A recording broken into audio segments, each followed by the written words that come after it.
திருச்சிற்றம்பலம். மைமாறு பூங்குழல் காற்றை துற்ற வானுதன்மான் விழி மங்கையோடும். மைமாறு பூங்குழல் காற்றை துற்ற வானுதன்மான் விழி மங்கையோடும். பொய்மொழியாம் மறையோர்கள் பொய்மொழியா மறையோர்கள் ஏத்த புகழி நிலாவிய புண்ணியனே. பொய்மொழியா மறையோர்கள் ஏத்த புகழி நிலாவிய புண்ணியனே. எம்மீரையே இமையாத முக்கண் ஈசன் இவன் ஏசன் எது என் கொள் சொல்லாய். எம்மீரையே இமையாத முக்கண் ஈசன் இவன் நேசன் இது என் கொள் சொல்லாய். மெய்மொழி நான் மறையோர் மெய்மொழி நான் மறையோர் மிடலை விண்ணிழி கோயில் விரும்பியது. மைமறு பூங்குழல் கற்றை துற்ற வானுதன்மான் விழி மங்கையோடும். மைமறு பூங்குழல் கற்றை துற்ற வானுதன்மான் விழி மங்கையோடும். பொய்மொழியா மறையோர்கள் ஏத்த புகழி நிலாவிய புண்ணியனே. பொய்மொழியா மறையோர்கள் ஏத்த புகழி நிலாவிய புண்ணியனே.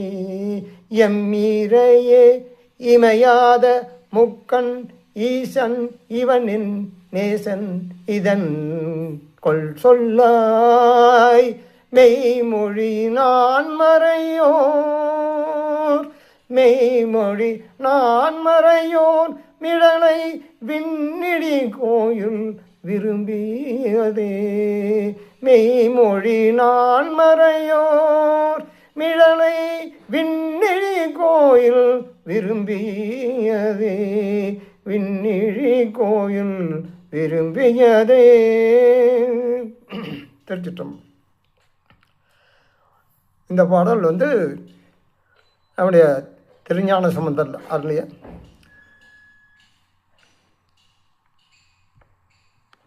இந்த அருளிய பாடல். இந்த மைமறு பூங்குழல்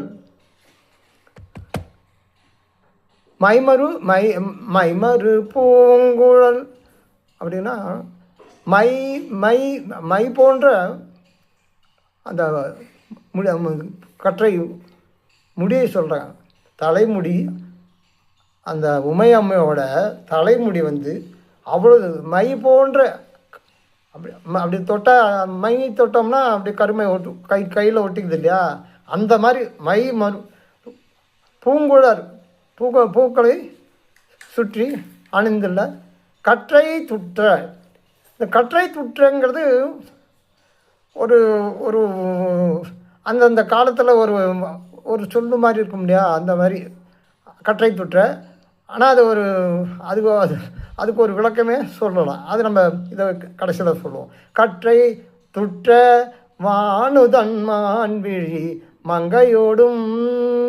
கற்றையாக செறிந்து கருமை மருவி வளர்ந்த அழகை கூந்தலையும் ஒளி சேர்ந்த நுதலையும், அதான் வானுதல் வானுதல் ஒளி சேர்ந்த நுதலையும் மான்விழி போன்ற மங்கையோடும். பொய்மொழியா மறையோர்கள் பொய்மொழியா மறையோர்கள். அதாவது இது நேர்மறையை எதிர்மறை மாதிரி சொல்லி அது நேர்மறையை எதிர்மறையாக சொல்கிறார். மெய்மொழி அதுக்கு பின்னாடி கடைசியிலே வருது. மெய்மொழின்னு ஒரு கடைசியாக கொண்டு வர்றார். ஆனால் இங்கே என்ன சொல்கிறாரு, பொய்மொழியா மறையோர்கள். பொய்மொழினா பொய்யே சொல்ல மாட்டாங்க. வாய்மைக்கு எதிரான கருத்துக்களை சொல்ல மாட்டார்கள். அதான் பொய்மொழியா மறையோர்கள் ஏத்த புகழி நிலாவிய புண்ணியணி. அந்த மாதிரி பொய்யே பேசாத அந்த மறையோர்கள் இருந்த புகழி நிலாவிய புண்ணியணி. புகழினா சீர்காழியை குறிக்கும். எம்இறையே இமையாத முக்கண். இறையே இமையாத முக்கண். இங்கே அந்த மூன்றாவது கண்ணை குறிக்கிறது. முக்கண்கிறது முக்கண். ஈசன் இவன் என் நேசன் இது என் கொள் சொல்லாய். இது இறையே இமையாத முக்கண். இறையே இமையாத முக்கண் ஈசன். அவர் எனக்கு நேசன், எனக்கு பிரியப்பட்டவர், எனக்கு ரொம்ப பிரியமானவர் அப்படின்னு சொல்கிறாங்க. கடைசி வரியில் பார்த்தீங்கன்னா மெய்மொழி நான்மறையோர் மிடலை. மெய்மொழி நான்மறையோர் மிடலை விண்ணிழி கோயில் விரும்பியது. இதை கடைசி வார்த்தையில் என்ன அடியில் என்ன வருதுன்னா, அதில் முன்னாடி சொன்னால் ரெண்டாவது வரியில் சொல்லும்போது பொய்மொழியா மறையோர்கள்னு சொன்னார். இங்கே மெய்மொழி நான்மறையோர் அப்படின்னு, அதாவது மெய்மொழி நான்மறையோர் வாய்மையே, அதுக்கு என்ன சொல்கிற, வாய்மையே பேசும் நான்மறையை ஓதிய அந்தணர்கள் வாழும். அவ்வளோ அது மெய்மொழி நான்மறையோர்கள் வாழ்ந்த மிடலை விண்ணிழி கோழில் விரும்பியது. அந்த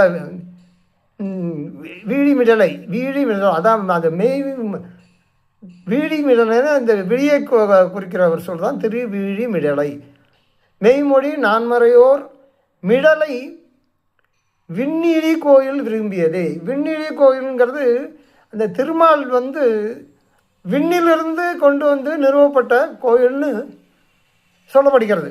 அதுதான் விண்ணிழி கோயில் விரும்பி திருமால் வானத்திலிருந்து கொண்டு அந்த கோயிலை நிறுவியதாக சொல்லப்படுகிறது.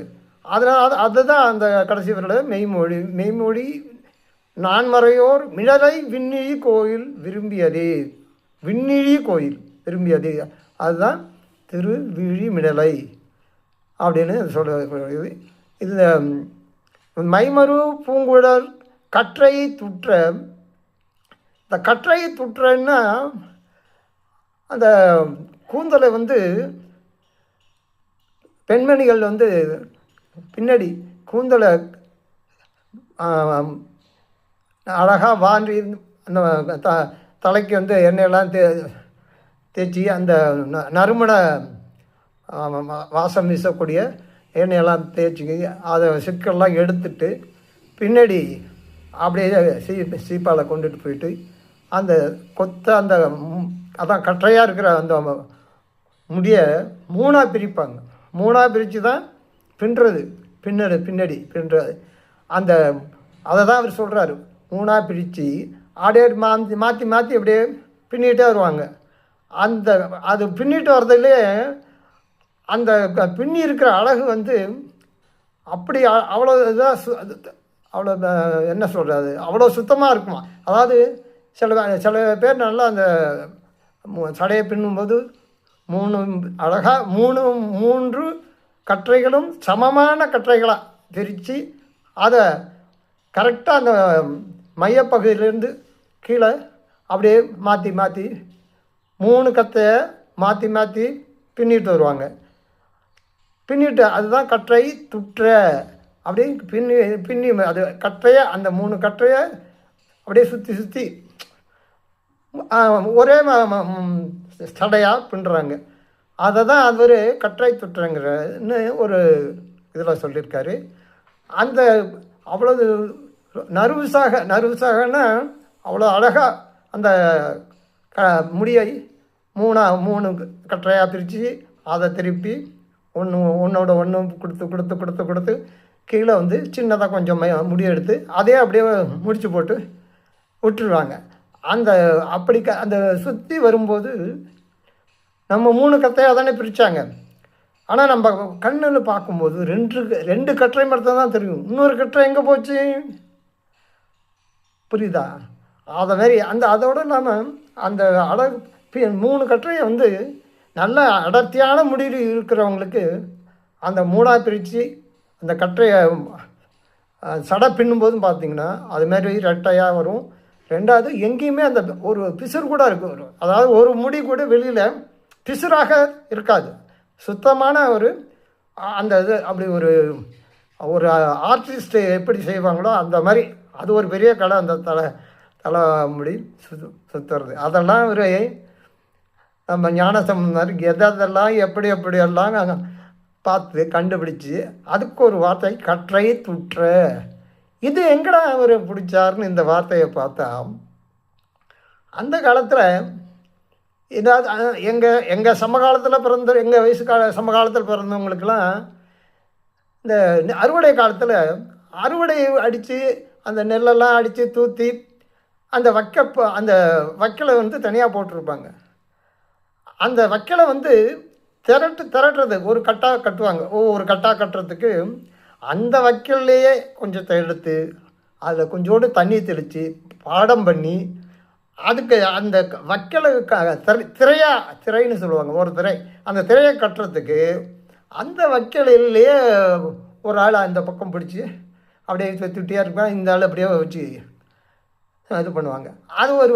அது ஒரு வைக்கலை கட்டுவதற்கு வைக்கோலை கொண்டே அது ஒரு தீருன்னா கயிறு மாதிரி அதுமாரி கட்டி மூணு கட்டாக திரித்து அந்த வைக்கலை ஒரு அது கட்டுவாங்க. அதுக்கு ஒரு திரை என்று பெயர்.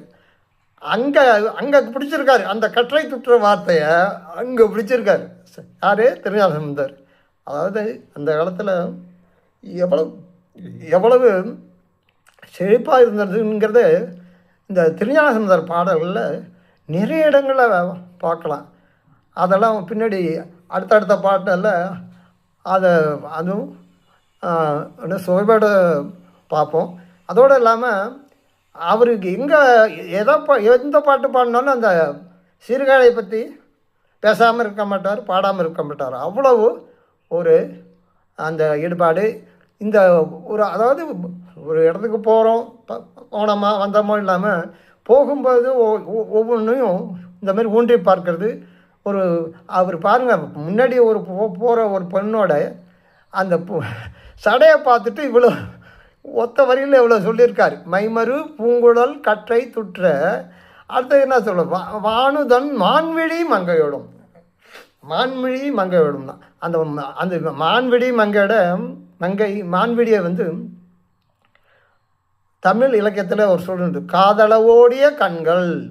அந்த கண் வந்து இது வரைக்கும் போகுமா, காதளவோடிய கண்கள்னு சொல்லுவாங்க. அதே தான் இந்த மான்விழி மங்கையோடு. மான்விழி வந்து அதுமாரி இருக்கும். அதோடு இல்லாமல் மான்விழி வந்து ரொம்ப அழகாக இருக்கும். அந்த மானே வந்து ஒரு சாத்மீகமான ஒரு பிராணி. அதனால் அதோட விழி வந்து அவ்வளோ அழகாக இருக்கும். அந்த அழகை வந்து இவங்களுக்கு இந்த அம்மையாருக்கு அந்த அழகை வந்து பொருத்தி சொல்கிறாரு. அதனால் இந்த இலக்கியங்கள் வந்து அந்த காலத்தில் ஞானசம்பந்தரால் ரொம்ப போற்றி பாடப்பட்டிருக்குது. ஒவ்வொரு பாடல்லையும் இந்த மாதிரி சின்ன சின்ன விளையாட்டுலாம் விளையாண்டுருப்பார்.